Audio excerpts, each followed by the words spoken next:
right now I am basically all the way through. I have 3 more classes to take that are scheduled for fall 2020. I think about this a lot, actually, because I decided to do this. I was a UConn student as an undergrad. I graduated in 2013 with a marketing degree. I always kind of thought with my career path as a marketer in business that I needed an MBA to be successful in my career. And I was toying with the idea at the time to go right into my MBA straight out of undergrad and stay at UConn and do it full time. And maybe then it would take a year instead of 3 or 4, whatever it's taking. So UConn actually advised me against that. They said, it's best for you as a marketer to get some experience in your field before you get this MBA. And I can say, looking back now, I 100% agree with them and their advice, because there's concepts I think that you learn as an undergrad that are very nebulous and theoretical, even as a marketer, even something you understand you can understand consumer behavior on paper, you can understand these things, but until you see it in the business environment, you don't get it. And then you have those aha moments, right? When you're at the job and you're like, oh, that's something I learned in school and now I get it, right? So you learn even more, and then you come back to the MBA and the professor says something and you're like, yeah, I got it.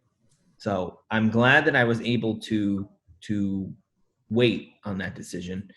I went into the agency world right after school, and I was working in the city, and it wasn't conducive to get my MBA until I left that agency in the city and went to an agency in Fairfield County because of the commute. So when work ended at 6, I couldn't be at class at 7 from the city. So in 2016, I started an agency in Westport called Catapult Marketing.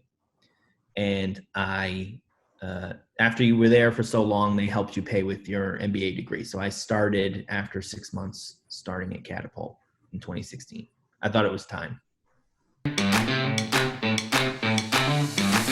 I think that networking is maybe the most important part of the program. And it's ironic because I think networking even helped to push me to get into the program, because you talk to people who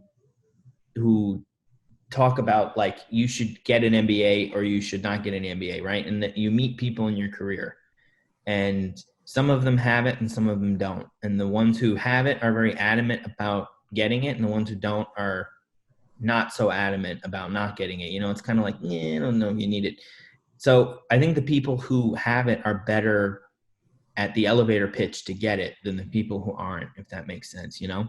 Mm-hmm. So you meet somebody who has it, and they're, you know, the more people I met in my career who had it, the more I said I wanted to be kind of on their trajectory. So that was through networking, real life networking, right? In through companies, not outside your own company, helps persuade you. Also, another way networking helps persuade you to get the MBA was that I had 2 undergrad friends from UConn. One was named Lauren Swickla, who's currently who's currently a brand manager at BIC. She was already doing the program and convinced me that it was a good thing to do. So I took that internally. And then I had a friend, Chris Paulson, who worked at Pepsi at the time, who was an undergrad friend of mine, who, ironically, it was funny, he said that we should both enroll in the fall. And I got the referrals in time, and he didn't. So he never joined the program with me. But we had made a pact all summer that we were going to join. And it's a funny story. To this day, we talk about it. He's currently at Gartner right now, but we talk about it all the time. I say, hey, Chris, remember when you were supposed to be in that MBA program with me?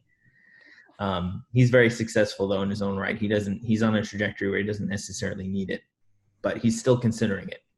Mm-hmm. But networking within the program, I think, is very important. And you meet people in class, right, who you never expect to meet from all kinds of companies, and you learn things from them. And I think the best classes are the ones where the professors are conducive to that type of networking. You and I were just in a class with Professor Smith, who specifically left something open in the beginning of the class that we can learn from each other through networking and real life experiences. It was at the time when the coronavirus just hit, and he would have open forums. what's everybody going through right now? What's going on at your companies? What do you guys want to talk about? So, and we would learn from each other. Even before that happened, we would talk about things as it pertained to our companies. So it's an important part of the program. My favorite, well, I'm biased because I'm a marketer. So I think that my favorite class is the marketing classes. Even as an undergrad, I was not partial to the finance or the accounting side of the business program. Management and marketing classes are my forte. And I think that two of my favorite classes were just the general marketing course and the marketing and digital age course, both of which are taught by Professor McAvoy. He's a very accomplished marketer. He's great to talk to, and he knows just a lot of stuff about a lot of different industries. He's had exposure to a lot of stuff, and it's his classes I appreciate because his classes are a real life slice of life of what it's like to be a marketer. The decks that you have to put together in his class and keep them updated week by week, and then there's you present, and then you have to come back with another presentation. His class, and I can't say this about anybody else because I'm not an accounting person, I'm not a finance person. I don't know if those classes are like what it's like, but McAvoy does an excellent job of the real world application. It's not theory. He throws you in it, and it's the real life part of being a marketer. And then the best part is you get the tough questions after that you're going to get in real life.